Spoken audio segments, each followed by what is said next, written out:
బుగ్గ మీద వెచ్చని సిగ్గు వచ్చినప్పుడు దానిని అడుగు ఎర్రదనం అంటే చెబుతుంది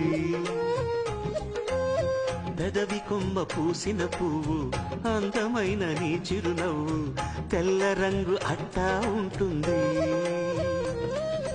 నీలో నిలువున్న పులకలు రేగిన వేళ నువ్వే పచ్చని పైరువు అవుతావమ్మా దిగులు రంగే నలుపు అనుకో ప్రేమ పొంగే పసుపు అనుకో భావాలను గమనిస్తుంటే ప్రతి రంగును చూస్తున్నట్టే చూపులు ఎవరివైనా చూపించే లోకం ఒకటి నేస్తమా ఇద్దరి లోకం ఒకటే లేవమ్మా అందుకే నా కన్నులతో లోకం చూడమ్మా